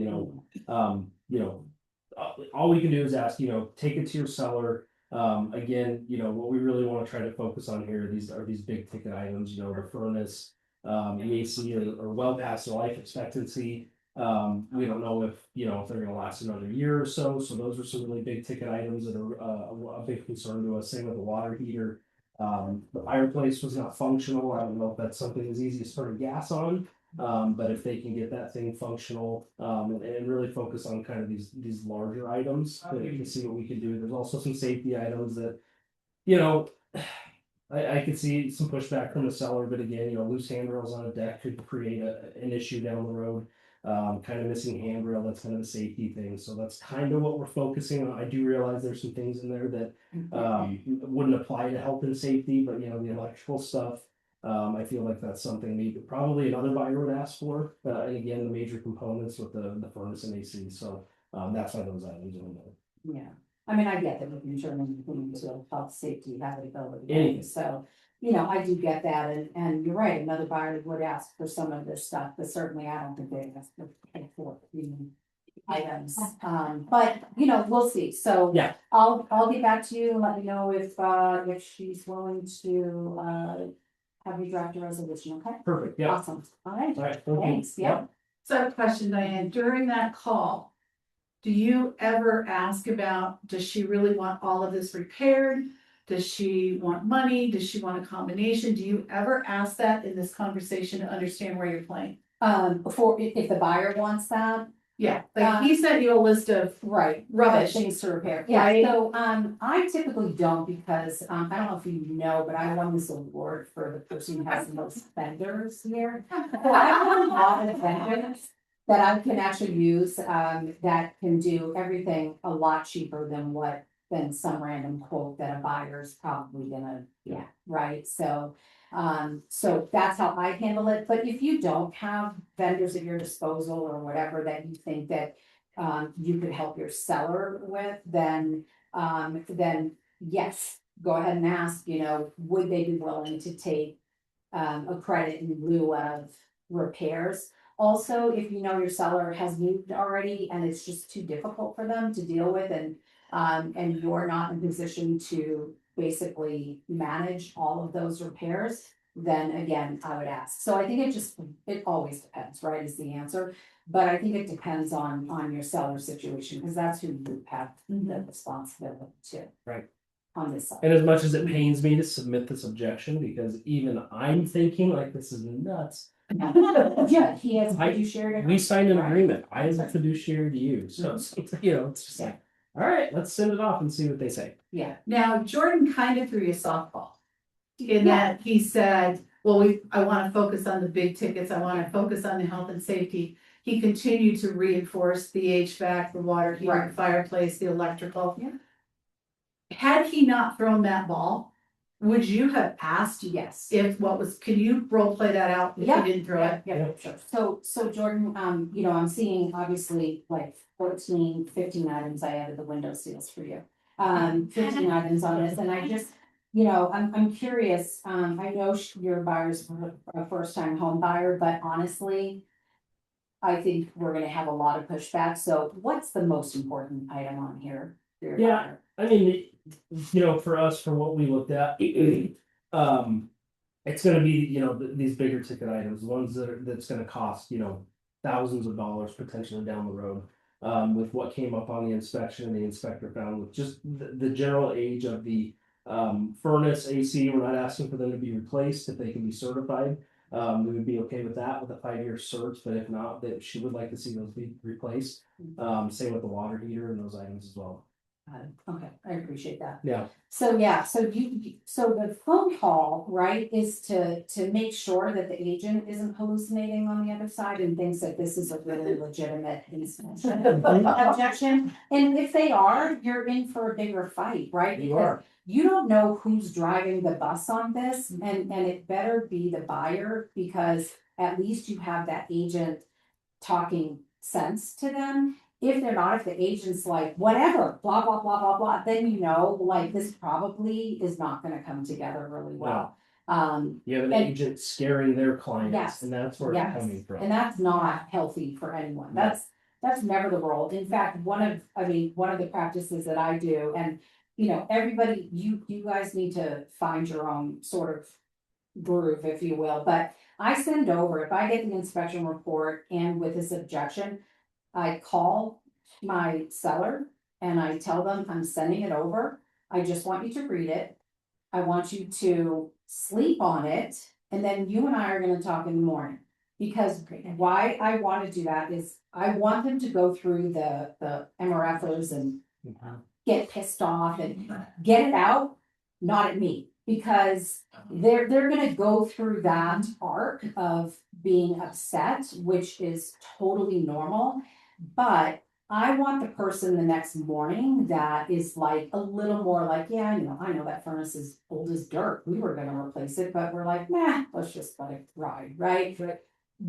Common sense starts to prevail after a good night's sleep, after they've kind of dealt with that. So if you have the time, let that happen, and I find that it works incredibly well for Yeah. my sellers. Or that may even be something that you pointed out to your sellers, like, hey guys, Yeah, this could Simple. come up here. And then when it does, it's like, there it is. Yeah. So, right? yeah, I told you so. Say, Diane, so I've made many mistakes in the many years that we've all been in this business. And one I did where I went over and I printed out the whole 100-page inspection report. Big mistake. Oh, yeah. The seller got so mad, he was so irrational. I thought we were gonna lose the deal because like he wouldn't even talk to me for 3 days. Right? So one of the things, again, knowing your sellers is huge.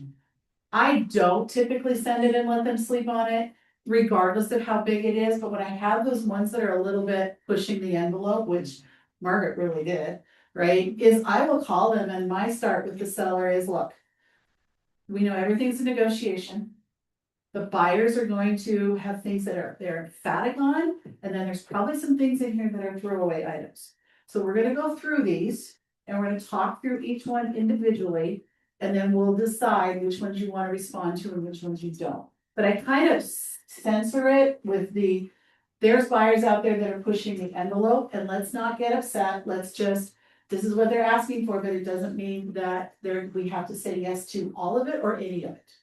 And so that's actually worked really well for me, better than the letting them sleep on it, because then they just get madder overnight. Right. Yeah.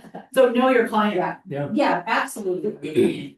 And I do remind them all the time, look, you can do all of this, none of this, or some of this. So the only thing I want you to do is just digest the material. Yeah. And then you and I are gonna sit down and talk tomorrow. Yeah. And we'll go through everything. And I remind them, I'm with you every step of the way. We've got this, right? So it's how you handle your client, and absolutely figure out their personality and what they need, right? Because some are gonna need a little more hand holding. Some are gonna be like, yeah, I know, the house is old, right? Right. And they're just gonna be Sure. easier, right? Like, I know, I got it. And Well, what, and when you say send it over, are you sending over the objection and the inspection report or just The the? summary of the. If they inspection provided report. it to you. Yeah. I mean, you yeah, don't if they have it. provided, Yes. so you're just minimizing what they see from the entire report. Mhm. Okay. And same, I'm sending this over and saying, this is what they're asking for. You don't have to agree to anything. Yeah. But this is what they're asking for. We'll sit down, like you said, we're gonna go through this one by one, see what's realistic. Now, when we were talking, you mentioned Jordan, we're in our spring market. Mhm. So depending on the time of the year, how many other offers there are, really plays a huge factor in how this thing's gonna get negotiated. If there were 5 other offers on this and I send this over, it's gonna be like, later. Right? But if you've been on the market for 100 days, Right. and that'd be a conversation I have with my buyer too. Like, listen, guys, they have 5 other offers. We have to focus on what really matters to you. So I kind of came up with this in the sense of this home's been on the market for 60 days. They don't have anything else coming.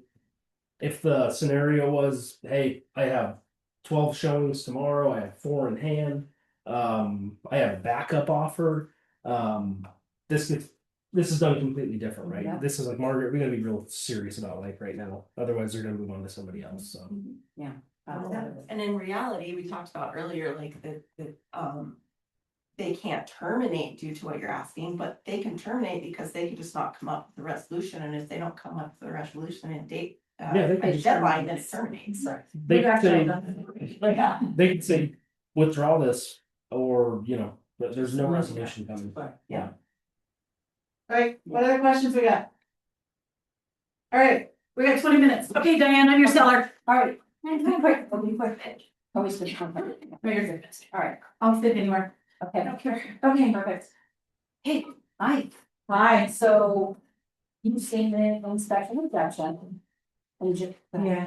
Yeah, I saw it. Yeah, and just as a reminder, you can do all of it, some of it, or none of it. Okay? Okay. And we'll work our way through this. Okay. Okay, so, obviously, when we did the initial walkthrough of your home, I always ask you, what improvements you've done, when we look at the furnace and all of that, I ask you the age of the roof, the age of the furnace, the hot water. I ask you when the last time is that you scoped your sewer line. This is where this comes home to roost, right? Okay. So, we talked about the fact that your furnace is older and no fault of yours or any other seller that doesn't replace the furnace when it's working, even if it is 25 to 30 years old, right? Why are you gonna replace something if you turn on the heat and the heat comes out? Not broke, don't fix it. It's not broke, right? So anyway, I did speak with the buyer's agent. It is a first time home buyer, which is what we're seeing on here. They Okay. kind of threw spaghetti against the wall and they wanted to see what's gonna stick, right? Okay. So, if I'm going through this, what looks like it's important to me after having conversations with that buyer's agent is that it's really the bigger ticket items. It is the HVAC system, furnace and AC, some of the electrical stuff, and then, he mentioned the deck railing, but I'm sure, that's a pretty minor, fix. Okay. So those are the things that we wanna concentrate on. I also just, for carbon monoxide, we have to convey the house with working carbon monoxide detectors in the appropriate spaces. So Okay. I have a schematic that'll show, where they're supposed to be and we can take care of that. Okay. Okay? Now, that fireplace thing, Yeah, can I just send him a video that shows it works? yeah, Okay. sure. Let's get a video going. So- So was it just a remote thing, do you think, or, so you had it work? I think that somebody turned the gas off and I just need to turn it on and see if I can get it to fire up. Okay, all right. And then also, do you know if the fan works in the primary bedroom? Yeah, I just need a battery for the remote. Okay, I'll do the same thing, I pop a battery in, just with a show of good faith, since those are things that like are already done, let's Right. just show them, here's video. This is working, I put new batteries in, the fan's working, and then we should concentrate maybe on the larger items. Now, we can do this a couple of ways, one is we can get quotes and then just see if they'll take a credit in lieu of repairing these items. Although, my vendors are gonna be cheaper than almost any quote that, quote out there, so. Okay. So if you have the stomach for it, then I would say that we might repair some of these things versus, giving a. Okay, so which ones do we want, cause I gotta tell you, Diane, like when I first saw that, I was like, forget them, like they can Sure. just go away, I don't care. Absolutely. I Right, get that. but I hear what you're saying, that we should probably at least play nice a little bit. Yeah, I mean, the goal is to sell your home, right? And so Right. you can move on and, get into your new place or move to Alaska where you've always wanted to be. I don't know where you're going. I'm always forward to I need to go around. Yeah, let's go to Evie. But yeah, so the goal isn't to just, say no carte blanche, right? Because Right. we do wanna sell it, and the alternative would be to go back on the market. Now it is spring market, so, we don't know. You could get another offer pretty quickly. But we're down the road here. If we go back and they're reasonable about the items that we've put on the resolution, then I think we could make this move forward. Okay, so which ones do you think I should absolutely do? Well, I wanna hear from you what ones like you sort of after sleeping on it, what things were like, yeah, I kinda know. Or I got that. Like, did the furnace make sense to you? Yeah, the furnace makes sense, the Mhm. air conditioner makes sense, I guess. Okay. That gutter thing, like, she can go figure that on her own because I had to. Yeah, it's Home Depot and it's a few bucks. That's not. Yeah, so I think we do the furnace and AC. I'll show her the fireplace works, hopefully. Okay. I don't know, was there anything else in there that you think I'm missing? Cause Maybe the electrical. yeah, that could start a fire, huh? Yeah. I guess I wish my inspector would have been that good and told me that when I bought the house. Mhm. Yeah, let's just stick to those things and let's see what happens. And now, do I have to pay for those, or do we gonna do, like, do we just have your vendors come out, or do we give her money, or what, you said to use your vendors? I said that, yes, it's gonna be less expensive for you to use my vendors. I'm all about less expensive, okay, Okay, so All I right. can coordinate that for you, and then you can just pay them directly. There's no markup, and we'll get the resolution, so. is there a way that I can? You didn't email that to Stacy, did you? I did. Okay, I did. so there's, so money's tight, because that's one of the reasons I'm selling the house, right? Okay. So if they, like, how much is this furnace thing gonna cost? Like, if it's thousands of dollars, I don't have it. Okay, so then what we can do is ask if they will accept payment out of closing. Since we're gonna be closing in a couple weeks anyway, so we can, I can ask my vendors, oftentimes they will do that. Oh, your vendor will wait and take the money later? Out of okay. closing, yeah. All right, So, and both of them actually, so my electrician and my HVAC guy, usually they're willing to do that, so. okay, well, that helps. That Okay. first, okay? Awesome. Yeah. Okay, now you're gonna call Jordan and you're gonna tell him what you're doing. Okay. And you're gonna ask about it. Oh, We have the director going here too. Yeah. I wanna get all the different possibilities into this. Oh, gosh, Wait, wanna display this yet, or you gonna talk first? we'll just talk, I mean, it's, Right. it's, the fireplace is coming off, because she said it worked, so, and the electrical's going back on. And this is still the pre-conversation to them sending it anyway, sure. Yeah. Alright. Hello. Hey Jordan, it's Diane again, how are you? Good, how are you? Good, I'm about to send over the resolution, hopefully you and your buyer will be happy. My seller is graciously willing to take care of the larger ticket items, the HVAC, so the furnace and the AC.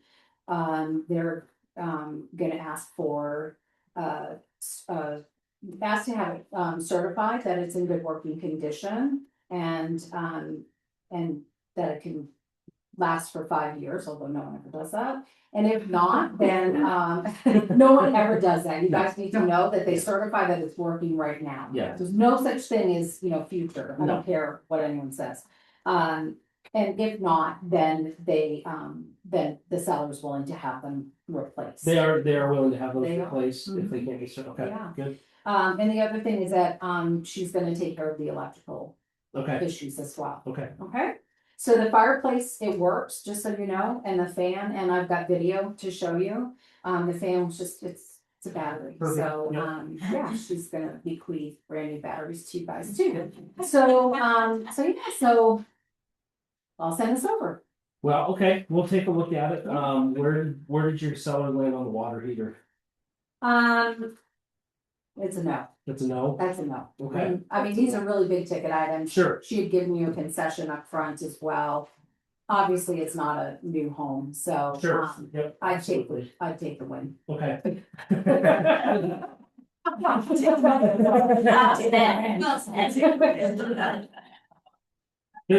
So there's a handful of other items on there, I realize it's not health and safety items, but they're important to my buyer. That we have not maxed out, for concessions and things like that. Would your seller be willing, even a $1,000, $1,500 credit that's gonna allow my buyer to go to a contractor and kind of take care of those things like loose deck rails. Not a pressing safety issue, but a potential issue in the future that's important. We've lost a lot of window seals, there's some deferred maintenance over there.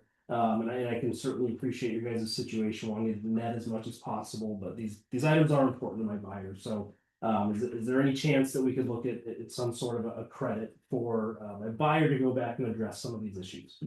I'll ask, and I can certainly appreciate your buyer's perspective. Those are also things that they could see Sure. when they toured the house.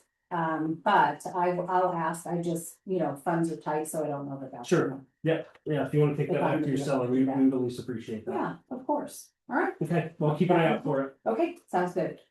All right, now we can look at it. Yeah, so it's not adversarial, right? Like, that's not ever the goal, because why, right? But. Darn, we were looking for some good drama. Right? Yeah. No, you're fine. I mean, you fit in the drama situations and it's not fun. It's not fun. Yeah. Here's what I would say, and Diane says it really well, right? It's not adversarial, right? The reality is, each of these two agents has the same goal. Mhm. And that's to get their clients to the closing table. Right? And so their ability to stay professional and collaborative with each other is actually how you're gonna get to the finish line. Right? We've got an agent right now, the agent on the other side got extremely combative, and the whole deal is gonna fall apart. Where it could have been easily resolved. Right? But because of the combativeness of it, and it was not healthy. And remember, he's working for the buyer, she's working for the seller. It's finding where everybody can go to the closing room and feel good about if they were treated fairly. Right, and how your clients are gonna react, based on however things go, is gonna be based on how you react to your clients. So we gave Diane a laundry list of things. Some things I still think should be addressed, right? That we're making a good argument for. But if the seller digs their heel in, that's all it is. Now, I can go back to Margaret and say they're being so ridiculous. I can't believe this. They should be doing that. Yeah. If I fuel that fire, we're getting further from the end goal, no matter how I feel about that. And there's going to be situations when there's a clear issue and the seller's like, I'm not doing it. Even if I think it's ridiculous, I'm not going to relay my frustration over to my client ever. Because you don't need to get them worked up. Now, what you can do, I guess we can jump into that. But it's, relaying things over it. And again, how do you want to move forward? Are you okay with this or not? Because we have options both ways. Okay? So. We agree, we signed, okay? So, questions? Does anybody wanna know what really happened? We're not gonna have a conversation about all the stuff they're not doing. Oh, we can! I'm kidding. No, I'm good. No, I'm kidding. I'm kidding. Jump in. You want my seat? You're in the hot seat now. What did we agree to? She didn't do anything with the electrical and my water heater. No, I am gonna do the electrical, I'm not gonna do the fireplace. Okay, I'm gonna call Mark. So I have this, I reviewed it. I threw something at the wall because Diane's being mean to me. So. No, I mean, I look at this and again, the end goal. I know Margaret wants the house, right? You're going back to those pain points. I know Margaret wants to buy this house. how am I gonna deliver the sticker shock to her that the 15 items that we asked for, they're only agreeing to what, 4 or 5 of them, so, yeah, that's kind of where we're at, so I call Margaret. Hello, Jordan. Hi, Margaret, how are you? I don't know, I guess that's up to you. Oh, stop. Hey, the sun is shining and I'm vertical. Well, good. We submitted our objection a few days ago. We still have a couple days on a resolution. So I have what they're proposing back to us based on what we asked. So I'm gonna send that over to you right now. So go ahead and open that up and we're just gonna run through it kind of line by line. There's not very much here. Nope, there's not. But what's there are what the seller feels is important to them. And for me, it's guiding you through a home buying journey is to me what I can see the big ticket items are addressed, Margaret, not the you know, kind of the smaller things in the big picture aren't going to be as big of a deal. What I like to see is they're agreeing to replace this furnace if it can't be certified. Same with the AC. That's a huge cost to the seller. They're also agreeing to get the health and safety items taken care of and related to the electrical. What else do we have on here? CO2. Carbon monoxide detectors, that's an easy one. They have to do that anyway. It's a good tactic to put that in there, make them feel like anyone did something. But for me, Margaret, what I can see here is I know you love the home. The major ticket items, which is what really it comes down to, are being addressed. A lot of these other things can be done over time. I wouldn't say they're pressing. I know that they're not ideal issues to you, but this is where the sellers are at. So I wanted to get your thoughts on that. Well, I have a question. So on the furnace and the AC, they say that they're gonna have it checked and certified. Mhm. Does that guarantee that it's not gonna break when it's like 20 below zero next year, like in next January? No, it does not. So what we can do in that case, say they do come back and say the HVAC tech is gonna be able to certify these. First off, I'm almost certain they're not going to certify these, and we have the verbiage in there that gets them to replace. In the event that is the case, what we can do is ask the seller. Well, potentially, we can go back and relook at this resolution. And have another conversation about a home warranty as well. And that's something I'm willing to do as well as a closing gift to you. Is to provide a home warranty that will cover these items for up to 2 years if something like that would happen. Oh, okay, and so that would only cover the furnace and the air conditioning, or what all does the home warranty do for me? It depends on the home warranty and the home warranty company. We have one specifically that we work with because a lot of home warranties have kind of holes and ceilings for what they will cover. But your home warranty is going to cover all your major mechanicals and a number of other things. There's different home warranties we can look at that will even cover portions of the sewer line depending on where it's at in the house. So it's going to cover all the major mechanicals and appliances in the home. Okay, so the seller's gonna do that, and you're gonna give me that gift? As a closing gift, yeah, that's something Done. that we usually do. Okay, I knew we were gonna get the warranty, and I was gonna see if you were gonna do that. Yeah. Super, okay, so, questions? Was this valuable? Yes. And it was fun too, right? Yeah. Okay, so who wants to know what really happened? I do. You? Okay, so when we wrote the offer, they had just dropped the price. And they were very emphatic on financials. But we went ahead and asked for the maximum and buyer concessions that we could get at the time they accepted the offer. You have the buyers. I had the buyer, right, that's why I have the whole inspection report. And so we were told very clearly from the listing agent, she's agreeing to the concessions, however, we don't want to get nickel and dimed in the inspection process. Now, obviously, what we put forward here was very nickel and dime, right? We did not do that.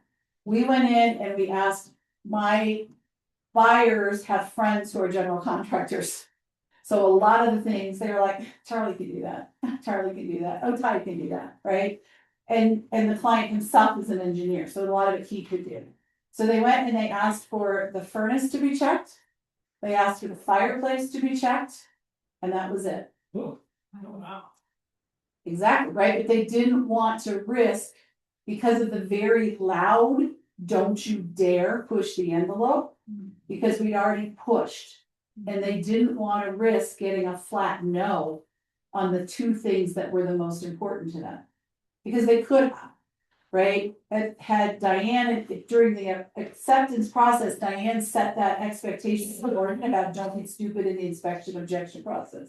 And he sent that, that seller would have said, no, I'm not gonna get it. Right? Can I So, ask a quick question? Sure. The don't be stupid in the inspection process, was that because of negotiating on the price itself? because we got concessions at the time for the rate buy down and they covered all their closing. Okay, So that got Right. negotiated in the first. so it's like, we're already giving you a chunk of change, so don't be coming to us with a bunch. With a bunch of nickel and dime stuff, absolutely. And she'd only bought the house 3 years prior. So she already knew the sewer line was in good shape, right? She believed the furnace was in great shape because it was inspected when she bought the house 3 years ago. And it's working, right? So, but we weren't comfortable with that. So we asked for the furnace and we asked for, I think the AC was part of that. And then we asked for, what did I say, the fireplace, and that was it. We got a brand new furnace, brand new air conditioner. And they paid $1,500 to fix the fireplace. So they were more than happy to have their electrician friend come and handle the little electrical things. They were more than happy to get the cop done out and go around that, right? The front railing, the field paint is still there. I was there a couple of weeks ago, it's still there, right? But that's what really happened. So we didn't want to bring the what really happened in until the very end because we wanted to push the envelope on both sides so that you guys can see how to handle it when people do that, because you're gonna find them. Right. Okay? Alright, And where you can leverage yourself with your contractors is, walking in and looking at the electrical stuff here. You can make it sound really bad, but Diane knows, the electrical stuff, this all probably totaled up to like $280. It looks bad, it's not. So when you can walk in with your buyers and, walk a fine line, try not to be that expert, but if, they see all this electrical stuff and you can say like, I sent this off to my electrician, he's at like $300 to fix this stuff, so if they say no, that's okay, right? Let's focus back over here. So if you can align yourself with your contractors to get really quick answers, because like Diane does, like we do, I'm sending, I figure out, I pinpoint what's most important, the electrical, if there's a sewer line break, if there's a roof. We have all of our contractors have eyes on this and quotes done before we even present a resolution, because the last thing you want to do is try to present a solution with unknowns. Seller agrees to repair this. Well, what if it ends up being a $10,000 repair? Whoops, why'd you tell us to do that? So having that contractor piece, subcontractor piece is really, really gonna make life easy for you. awesome. Zoom land, you got any questions? Comments? That was It was amazing. really Thank you so much for coming, Jordan, Diane, thank you so very much. I know we both put in a couple of hours at least to prep for this, and we greatly appreciate you. Absolutely. I think a strategy class would be amazing. I think of all these different things, like writing